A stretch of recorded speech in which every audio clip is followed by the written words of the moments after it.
middle schoolers. So for you guys, thank you, appreciate that, Daniel. Hi, everybody watching on the iPad right now. Fan Day is when you just wear your favorite fan apparel, okay? So if you have a team that you cheer for, that you like, and something that represents that team, go ahead and wear it. If it's a football team, baseball team, soccer team, esports team, whatever you got, go ahead and wear it. So I'm wearing my Warsaw Tiger sweatshirt. By the way, if I can get a Tippecanoe Valley sweatshirt, you let me know, okay? I will gladly pay for that. I just want to get a Tippecanoe Valley sweatshirt. So those of you guys from TVMS, let me know how I can get one of those sometime. Okay, seriously, I really want one of those.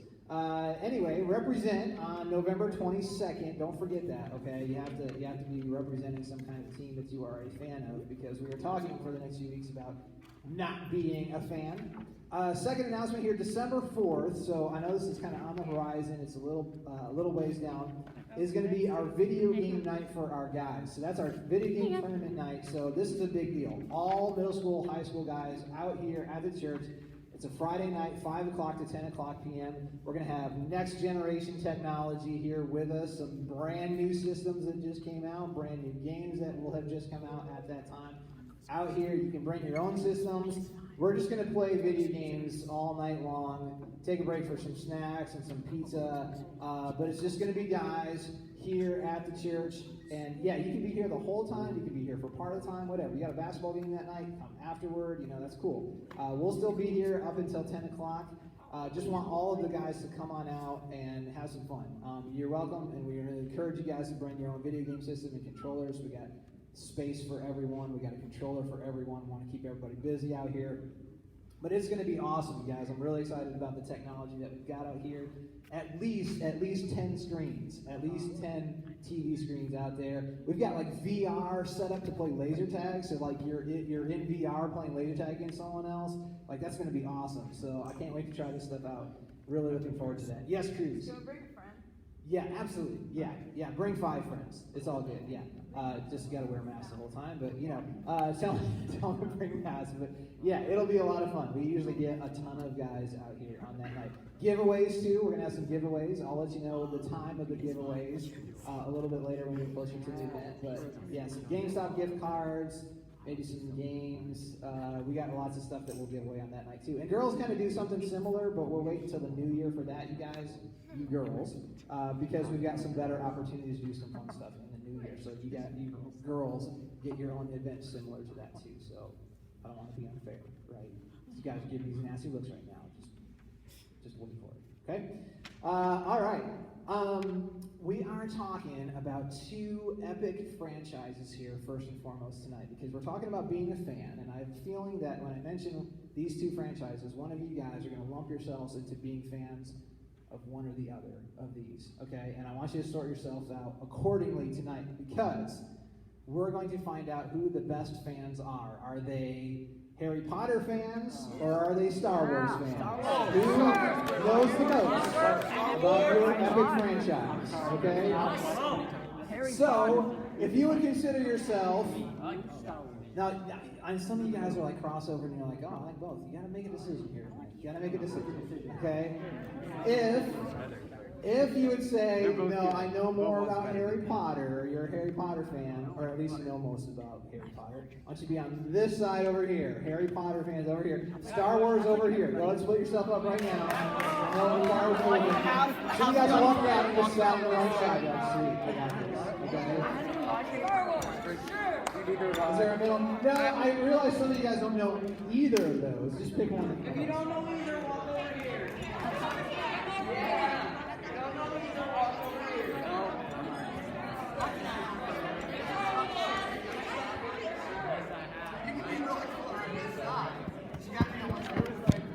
All right. So we got our Harry Potter fans over here, and our Star Wars fans over here. And some of them are very bad. I don't know what's a banana. Oh, it is a banana. Hey. I'm just over here standing in the middle. The Star Wars banana. All right. Here's what we're gonna do. We're gonna have. Now, don't come up here yet. We're going to have a representative from each side to come up and start to represent your team. Guys. I'm going to ask you some trivia about...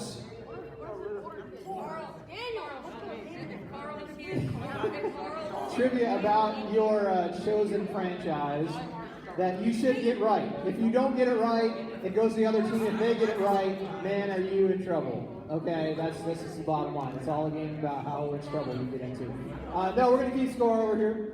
If I can get a small group leader that can keep score, a neutral party, someone who will pledge themselves to not give favorites to anyone. I got Team Potter, Team Skywalker. All right, so if they get the trivia question right, they get 1 point. If they get it wrong and the other team steals it, the other team gets 3 points. 3 massive points. Yeah. All right. So, one representative first for Harry Potter, one representative first for Star Wars. Come on up here. Come on up here. Come on up here. Come on up. Come on up. Come on up. More people will get chances. Just start with one person. Come on up. Start with one person. Come on up.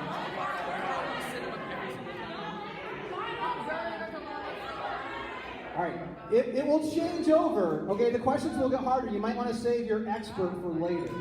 You might want to save your expert for later. All right. All right. All right. I need someone for Harry Potter. Okay, listen up. Star Wars side. It would be Robinson first. Okay, if you steal this from the Harry Potter side, you get 3 points. If they don't get it and you get it. Yeah, if you get it right. Okay. Now, no yelling out, no helping. We're watching you. No cheating. Okay. Harry Potter question. Here we go. We got to hurry up with this. What is? No. Look here. Look here. What is a Muggle? What is a Muggle?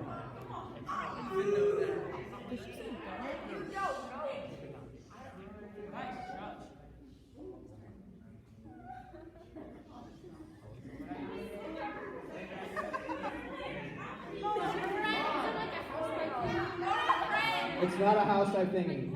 We're going to call that incorrect. If you can steal it, you get 3 points for it. Basically a person that does not have magic. That is correct. Someone else has magical powers. 3 points for Star Wars. All right, another representative for the next question for Harry Potter. All right, we're going to go to the Star Wars side over here. Star Wars side over here. Let's see. We're going to start on the easy one. As a boy, which planet did Luke Skywalker live on? Which planet did he live on? Tatooine is correct. All right, get someone else up here. Robinson, you're fired. You get someone else up here. All right, over on the Harry Potter side, here's the next one.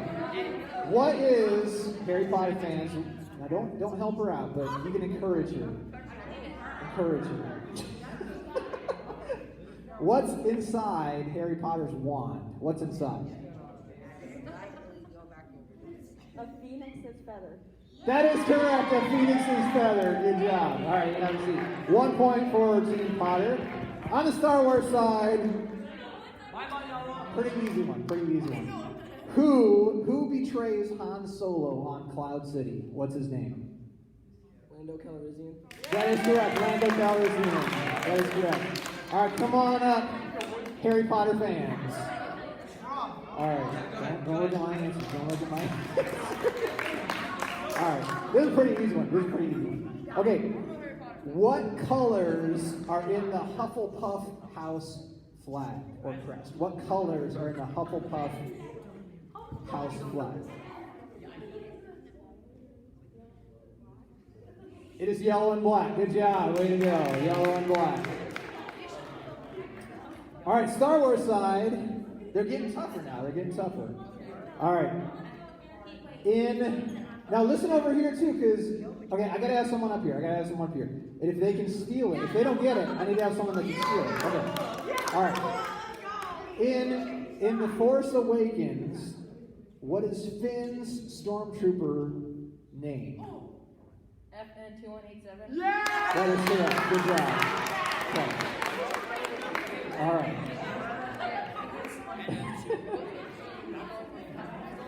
Okay, I got some hard ones. Hard ones next. All right. Yeah. All right. Who? Think about this one. Who does Harry live with before going to Hogwarts? Think about that. Who does Harry live with before going to Hogwarts? The Dursleys is correct. Good job. All right, one more person. This is it. Okay. One more person. One person. No, new person. She didn't go up yet. All right. Let's go, Star Wars fans. Let's go. Come on. I need someone from Star Wars.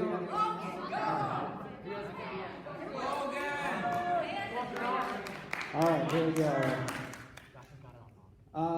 This is a tough one. Sorry about that. You got it. Who is the blind martial arts expert in Rogue One? What's his name? I know what he says. Overlook. If you know this, I'm guessing she's not going to get this. It's Chirrut Imwe. I think I pronounced it. Chirrut Imwe.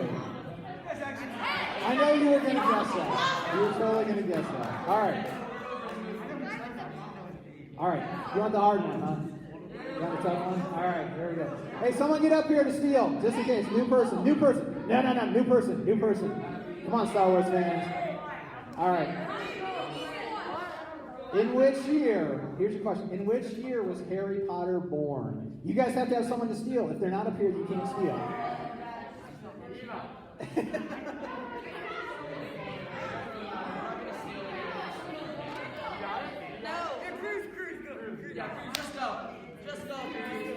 No one's up here to steal, so no pressure. It doesn't say it in the books. This is invalid. I have an answer, and Google never lies, people. Okay, seriously.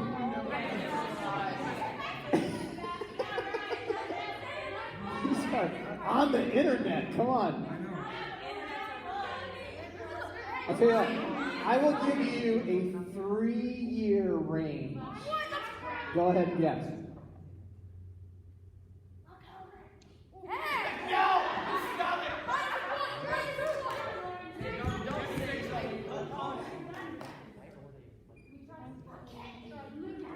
1983, it's 1980, you got close enough. Good job.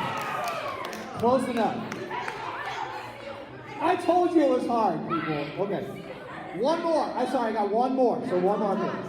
Okay, come up here. Who's got it? Cruz? Okay. Here we go. What is... Get out of here. Someone's got to be up here if you want to steal. All right. What is Luke Skywalker's X-Wing call sign in the movie A New Hope? What is his X-Wing fighter call sign? I don't know. It's not correct. Okay, what is the call sign? So here we go. For 3 points, you get 3 points if you get this. 3 whole points.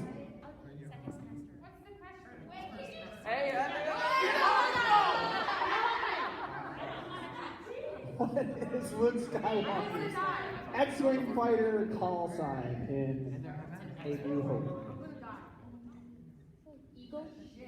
No, good guess. It is Red 5. Red 5 is his call sign. Okay, I got one more question. This is the last one, I promise. Okay, I gotta move on here. Here's the last one. You go away. You've been here already. One new person.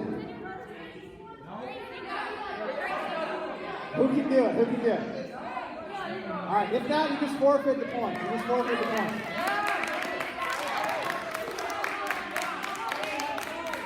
right, guys. All right. I'm gonna make it a little bit easier on you. So let's do a little bit easier. Okay. What? No help from. Oh my word. Okay. What article of clothing did Dobby have stuck to his back? What article of clothing? Okay, or stuck to him. I don't know anything about this, but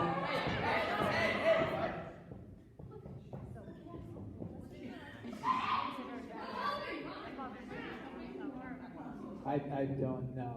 That's not it. Yes, an article of clothing that was stuck to Dobby.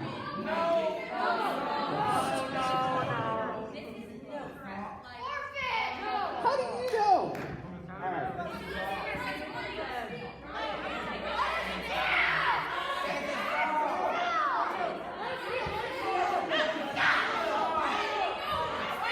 Name an article of clothing associated with some character named Dobby in Harry Potter.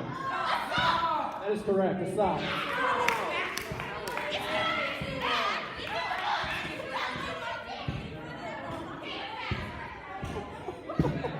I'm sorry. Hey, don't break anything around here, people. Seriously. All right. Let's just go. Let's go. Oh, 96. Okay.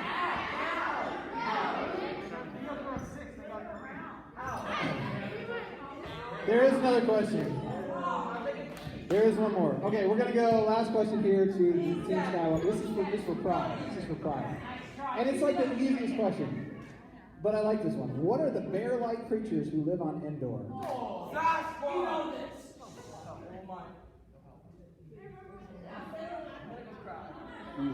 Yes. That is correct. All right, everybody have a seat. Everybody have a seat. It was close. Really something? Nuh-uh. We tied it. All right, maybe I think a tiebreaker question or something like that. I don't know. Do not do that. All right. Do that Harry Potter. It's destroyed on the ground. This guy, yeah. Let me talk about this guy. I'm talking about fans, not like ceiling fans, or the fans like you do this with. I'm talking about like this kind of person. Okay, this is someone who really likes the Raiders football team. And I have a story, not about this person in particular, but about someone who kind of looked like him. I had a friend who was a youth group student about 10 years ago who was a Giant football fan, like not a fan of the team, the Giants, but a big football fan. And he had a dream of just watching an NFL game someday, and I came upon some tickets and took him to a Kansas City Chiefs game. I lived in the Kansas City area at the time, and they were playing the Raiders. Then it was the LA Raiders, and I invited him to go out, and he said, wow, thank you so much. I will totally be there, ready to go. I'm super excited about this. And he was really enthusiastic about it. I did not realize this, but he was a Raiders fan. I was a Chiefs fan. We were going to the Chiefs game. And I wore just like red, to represent the Kansas City Chiefs. I didn't do face paintings or any of that craziness stuff. But this guy, my friend whose name is Hollis, went all out for Raiders apparel. He painted his face. He got the black and silver and white apparel on. And that's not him, but he kind of looked like that. That's another diehard Raider. And we're sitting together, okay, in the stands.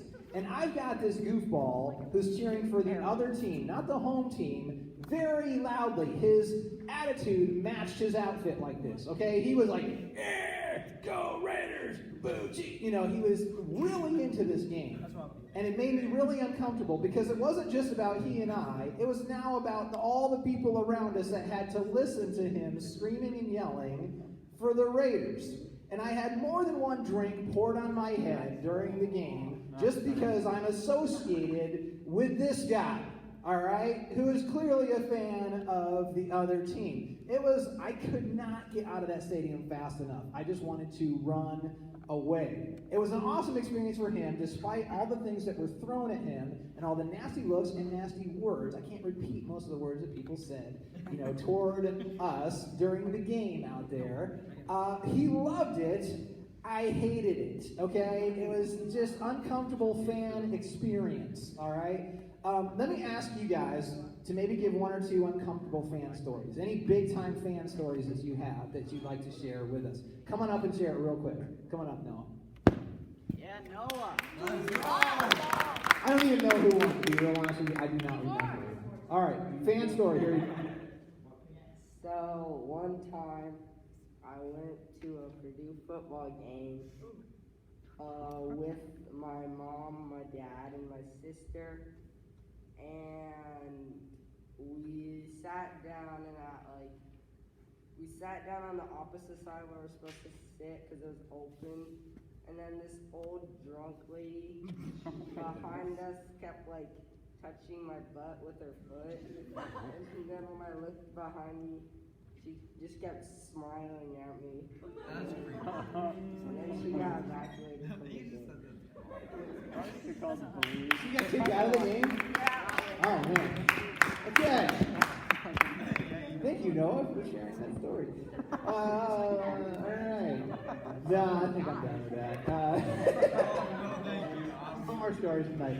Next week, we'll hear more stories. Okay, where was I? Someone define fan for me. What's a fan? Not a ceiling fan, not this kind of fan. What's a fan like this? Go ahead, Taya. Someone who supports a team or thing. Very, I like that. Simple. If you support something, you're a fan. Now, some people are like, I support it a bit. Okay, a bit. And some people are like, all out for something, right? But even this, I think, represents a fan, and not necessarily what we're going to be talking about as a closer associate, a disciple, a follower. And if you haven't picked up on this yet, we're going to be talking about being a fan versus being a follower of Jesus Christ. Okay, so you support something that makes you a fan, but there's a deeper level of commitment, and there's certain things that people do to become more than fans in our lives with Jesus Christ. Okay, and we're going to talk about those. These are over the next few weeks. There are certain behaviors, certain things that people do to become more than a fan of Jesus Christ. And I think the stakes are high, you guys. I think you have to become more than a fan of Jesus Christ by the time you finish up high school. I think if you don't make that transition, I'll be real honest with you, I don't think you ever will. If you're just going to remain a fan, someone who just knows a little bit about Jesus, might know some good Bible passages, might say, Jesus was a good teacher and did good things, but can't really tell what they meant, why he did them. If you remain at that level after you graduate, you're probably going to be at that place the rest of your life. And just being a fan makes it real easy for you to abandon whatever you are a fan of, okay? A lot of people that are fans of a particular team will totally abandon that team if another better team comes around, or if that team has a bad season, or if they don't agree with the decisions that are being made, right? There's a lot of what we call sort of fair weather fans out there. They're good fans as long as their team is doing good, or in their own eyes making the right decisions. But they quickly abandon that, and I think that's what a lot of people do with Jesus. I think people abandon Jesus if they don't become a deeper follower of Jesus. Here's how I know that this happens to a lot of people. Okay, so I ask Christians, if I would ask Christians, hey, you obviously identify as a Christian, you know something about Jesus. Now, what's something else that you are a fan of? They'd probably name something, and if I would ask them to identify how much time, how much money, how much energy, how much thought you put into that other thing that you're a fan of, they're probably going to identify stuff that just amounts to way more than they would put into following Jesus. All right, that's what a lot of people do. They say, "Hey, I know about Jesus, I like Jesus, maybe even I love Jesus." But the way that they live their lives, putting all their resources into following other things in their lives, would indicate they are no deeper than that fan level. And we got to be followers, you guys. We got to be at a different kind of place in our relationship with Jesus. Robinson, you had your hand up. What's up, man? Can I tell my story later? My fan story? All right, if we have time, remind me. Okay, if we have time. If not tonight, we got to get more. So we'll get more as we go throughout the series here. Okay? I want that to be for you guys. You guys are no longer just fans of Jesus Christ, but it's deeper. And we're going to look at how that happens through what Jesus says in the Bible.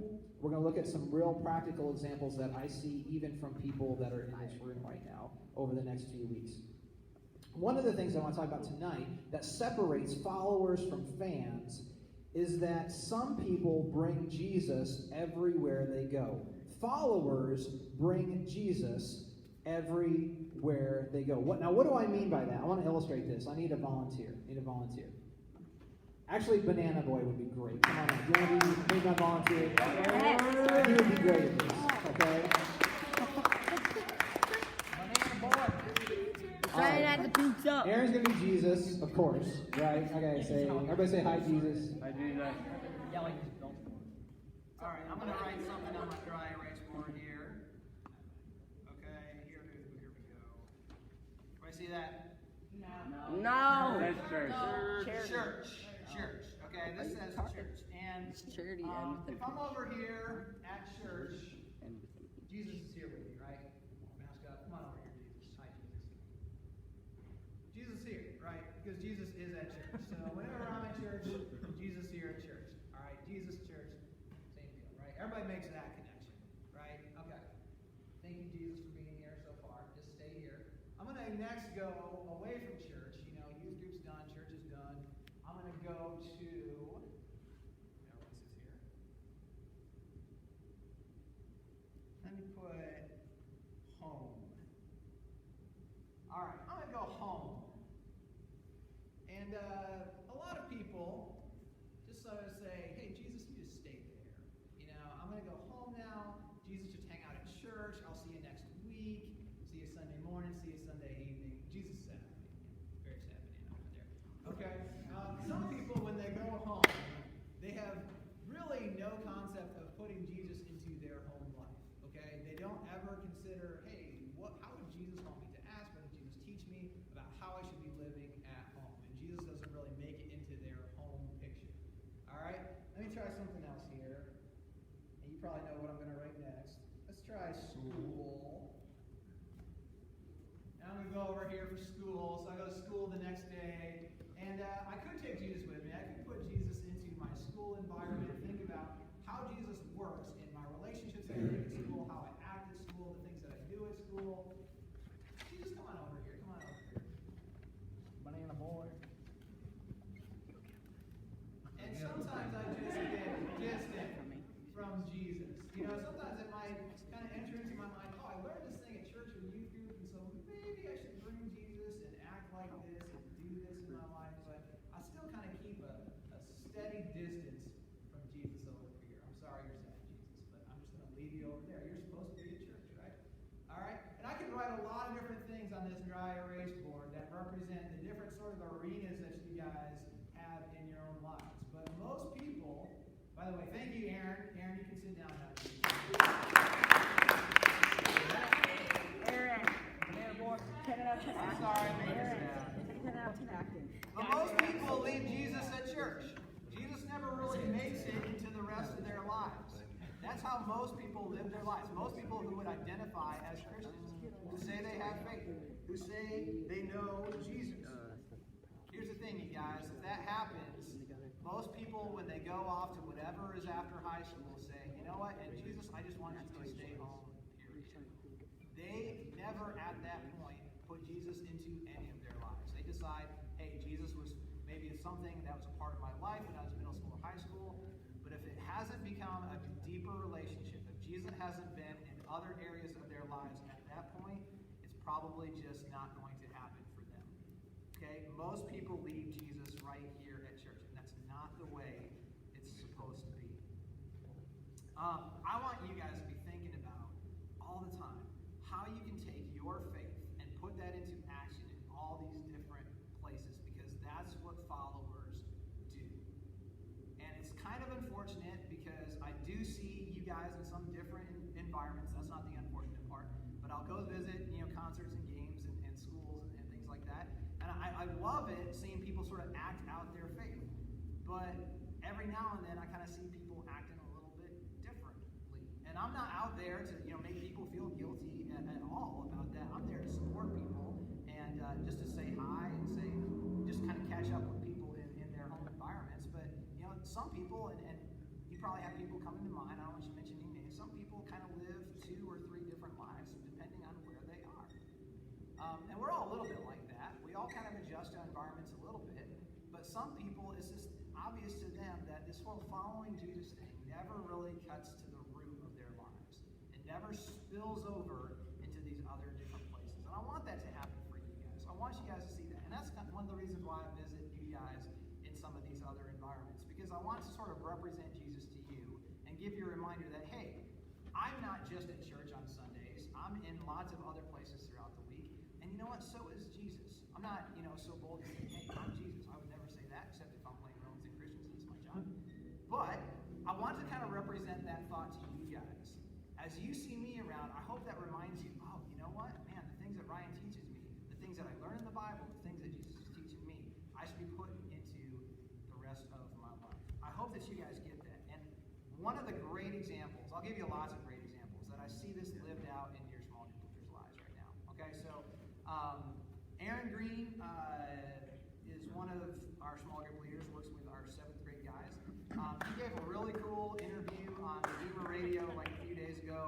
talked a little bit about his quarterbacking and his faith and how they kind of work together. He kind of used his platform there on the radio to be able to share a little bit of how he lives his life and how he tries to share the gospel with other people in that kind of environment. I think that was awesome. It's a really cool testament to see how Jesus for him isn't just a Sunday morning or Sunday evening kind of thing. I won't mention his name, but at least one of your small group leaders, you guys, you talk to him about college plans, he'll be like, I'm not going to college next year. I'm taking a year off because I'm going to be serving and working in a different kind of environment because I love Jesus and I want to lead other people in that kind of environment. And so he's thinking, hey, I want to make this a priority even before my education. You know, he's got educational plans, but he's going to put that off for a little bit to be part of a little bit different experience in sharing the word with other people. And I'm excited about that, about hearing about that. I'll kind of leave it there for now and let your small group leaders share maybe some of the places where they've seen their love, their following of Jesus kind of spill over into other areas of their lives because they got stories. And small group leaders, I don't want you to be bashful in sharing this stuff, okay? I know it kind of feels like, oh, I'm bragging, I'm just kind of tooting my own horn or whatever.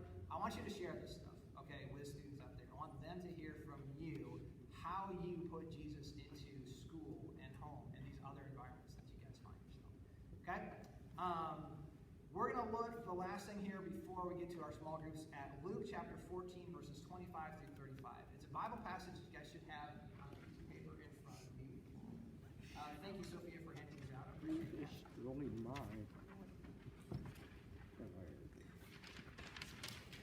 Why is it on the thing? All right, and can I get someone to come on up here who's a good, who's a good reader? And I know it's a longer passage. Hey, it's worthwhile looking at these longer passages. Amen, you guys? It's good to look at big chunks of scripture. I think that's important. I want you to just read this for us to kind of set us up and get our minds on this passage before I break it down. Okay? Thanks, Andrew. Yeah, you can do it. What about that part?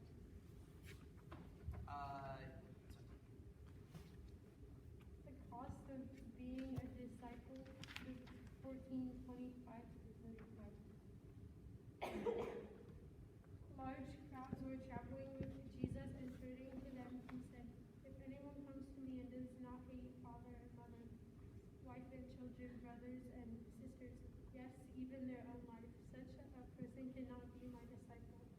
And whoever does not carry their cross and follow me cannot be my disciple. Suppose one of you wants to build a tower.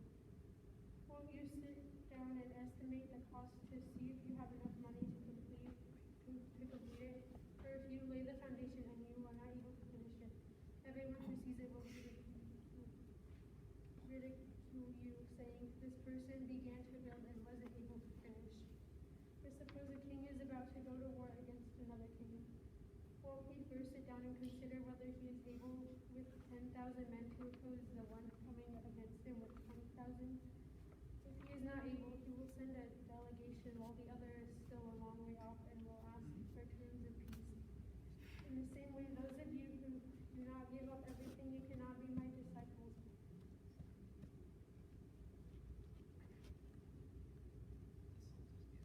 Salt is good, but if it loses its saltiness, how can it be made salty again? It is fit neither for the soil nor the manure pile. It is thrown out. Whoever has ears to hear, let them hear. Awesome. Thank you.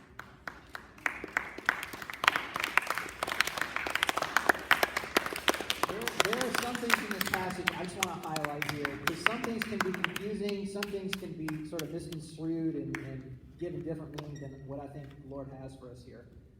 But I want you to just look at this passage here as I break this down. And I want to start with the end, okay? So start with the end. Whoever has ears to hear, let them hear. Jesus says this every now and then and indicates to people not everyone is going to understand what I've just said. That's what he's saying. He's saying not everyone is going to get this. Now, I'll leave it up to you guys to decide theologically if Jesus is saying this and saying that, hey, I don't give you the ability to understand this, or that just people on their own will not understand it. I'll let you guys sort of sort that out theologically. But what he's saying here is that, you know what? Some people, it's just going to be over their heads, what I just said right there. All right, now let's go back to the top here. And we hear about Jesus saying you have to hate. That's a really strong word. Father, mother, wife, children, brothers, sisters, even their own life. All these things that we cling so tightly to, Jesus says you're supposed to hate that to become a follower, to become more than a fan. And when we're reading this, kind of, especially in the early Greek text here, we see that hate really means put second to, okay? It doesn't mean, you're going to destroy all this stuff or move away and talk bad about it, like we normally think of hate kind of manifesting, showing yourself. But what this is saying is that you put all this stuff secondary to following me.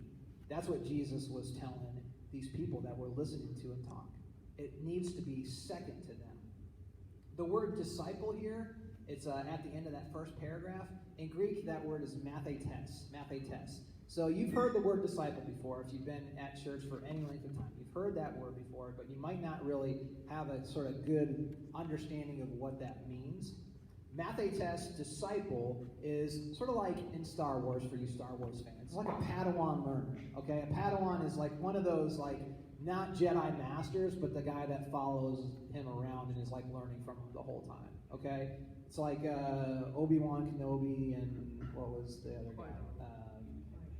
Qui-Gon Jinn, okay? Some of you guys are like, I don't know Star Wars, stop it. Okay, Padawan learner, someone who's learning alongside of someone who's like an apprentice, okay? That's what Jesus is asking them to sort of picture in their head when he uses this word for discipling here. Okay, so it sort of indicates someone who's going to follow along, who's going to be learning, who's going to be like doing life with someone else. Peyton, I need you to pay attention to me, not to Aaron. He says next, he gives these two stories about people that are building something or making serious decisions in life. And even though these two pictures that we get are different, one is someone who's building a tower, and secondly, it's a king who's thinking about going to war. What he's saying is, you need to think over your decisions. You need to decide and then commit. He's saying that, you know what? Don't go halfway on these things. Don't go halfway on being my disciple. Like, you wouldn't go halfway on building a tower and just be like, okay, I'll just put a brick here every year. Maybe eventually it'll get finished. It's like, no, make your tower. Decide if you got it, then make your tower. Instead of the king being like, oh, I don't know if I can do this or not. Maybe I'll try a little war here and there until all my forces are destroyed. No, he's saying, like, commit. Decide if you can do it and then go for it. Don't be halfway. Jesus is saying you got to decide if you are going to be a follower and then do it. Be 100% in. Make what I'm talking about, that's what Jesus is saying to us, make what I'm talking about something that applies to every aspect of your life. Not just like one little thing here or there. Be all in to this following Jesus thing. That's what he's telling to his disciples here. It's foolish to start if you cannot finish, if you're not going to commit to doing this.